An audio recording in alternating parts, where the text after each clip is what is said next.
Hello there, welcome to my views and news. As expected, an Ethiopian minister has been arrested. He was a minister yesterday and today he's a terrorist.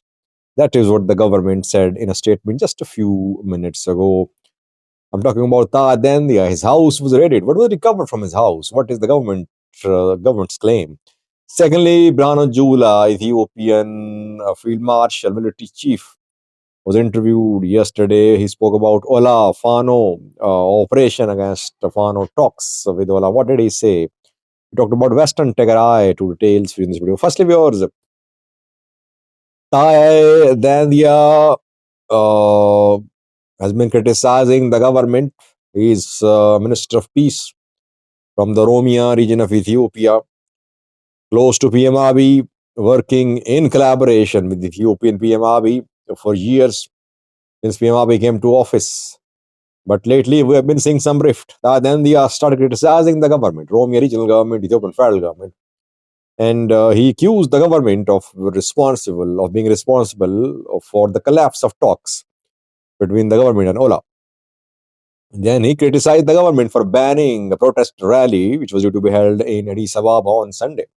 Abiy fired him yesterday, and after that, Taye Dandea responded by calling PM Abiy a monster who is sucking the blood of innocent civilians. He accused the Prime Minister of promoting conflicts between Oromos and non-Oromos when he said that PM Abiy's war on Tigray devastated Ethiopia. So we were discussing about likely scenarios that maybe Taye Dandea will flee Ethiopia, maybe he'll join OLA or he'll be arrested. He has been arrested because it has been confirmed. But important thing is that government has leveled some allegations in the arrest report published by state media. The Ethiopian state media says that Taye Dandea's house was raided, thoroughly searched. From his house, communication devices, including laptops, mobile phones, license plates of vehicles, weapons, pistols, guns were recovered. An OLA flag has also been shown, OLA flag. It was recovered from his house. And importantly, government is claiming that an OLA member was found hiding in Taye Dandea's house.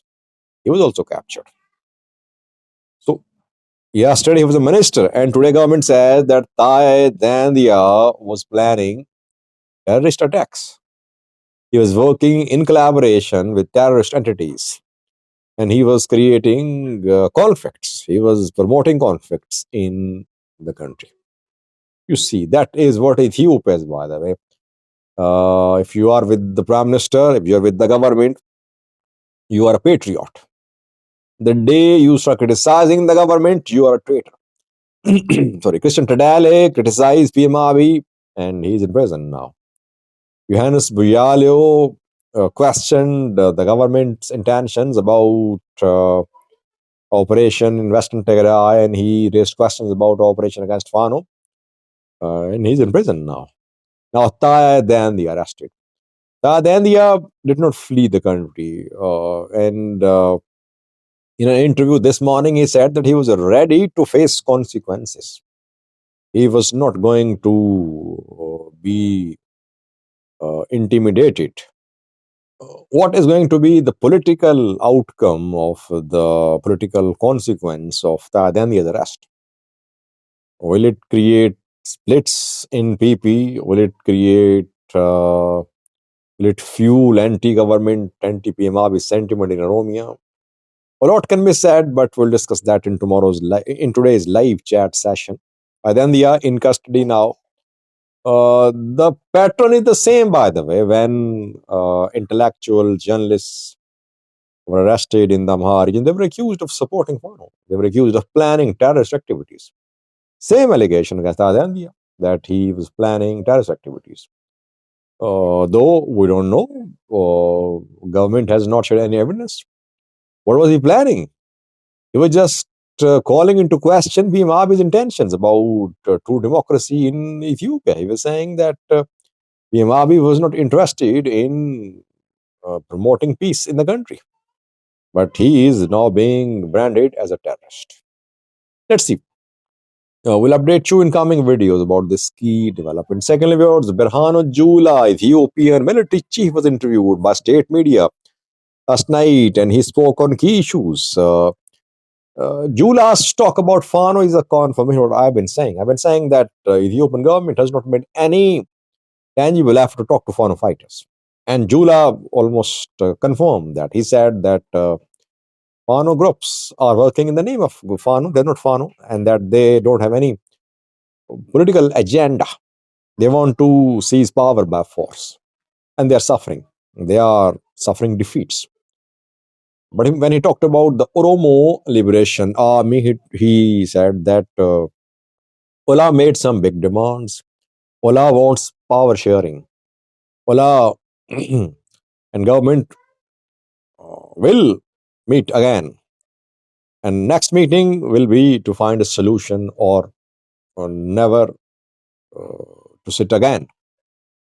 So it means that Jula hinted at third round of talks between the government and the Oromo Liberation Army. You don't say a word about talks between Fano and the government. That's what I've been saying. Military government, they want to crush Fano. They want to talk to Ola, they want to crush Fano. The talks with Ola not succeeding so far. Then he talked about drones. Use of drones. He said use of drones will continue. It won't stop. And he asked civilians to distance themselves from Fano fighters. He said that Fano groups are using civilians as human shields. And drone strikes will continue. Civilians should distance themselves from Fano groups. Then he talked about use of churches by the Fano groups. He claimed that operation is being prolonged against Fano in Amhara because churches are being used by civilians, are being used by Fano groups as shields, as bases. So that is why government does not want to bomb all the churches. By the way, serious allegation. Jula is saying that Orthodox churches are hideouts of Fano fighters. Where the church? Any confirmation from the church? Church never confirmed that its entities are being used by Fano fighters. Why is church silent, by the way? If churches are staging ground for attacks by Fano fighters, churches should condemn that. But church is silent. Church is calling for dialogue between Fano and military. Then he talked about Western Tigray. What is the solution? Solution is that people should decide the fate of these disputed territories. It means that he supported the idea of referendum in Western Tigray, in Humera Volkaya Sagde, Goramela Mata Raya. Basically, Jula shared government's narrative, and he implied that operation against Fano will continue. Government does not want to take Fano seriously. Why? Because government believes that Fano wants to de-seat the government.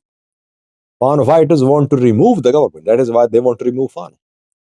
By the way, Ola wants the same too. Ola wants to capture Addis Ababa, Finfin, they call it.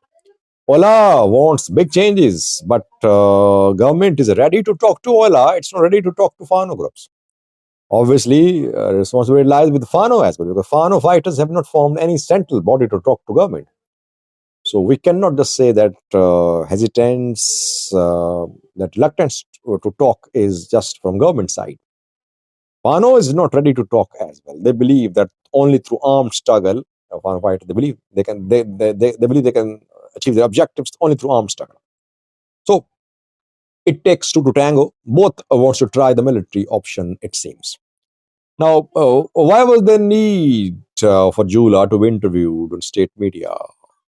Obviously, Jula tried to clarify rumors about civilian deaths in drone strikes because Amhara groups are claiming that civilians are dying, that dozens of civilians are being hit in drone strikes. He clarified that civilians are not targets, but drone strikes will continue, he confirmed.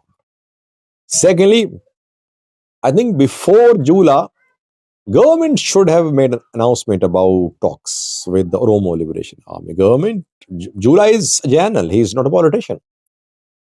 Talks with OLA will be held by the government, led by the government. But it seems that Jula always crosses boundaries and he takes the role of a politician as well. It's difficult to distinguish between politicians and generals in Ethiopia sometimes. Both are part of the same strategy, both are part of the same team about how to resolve conflicts in the country. Thank you for watching.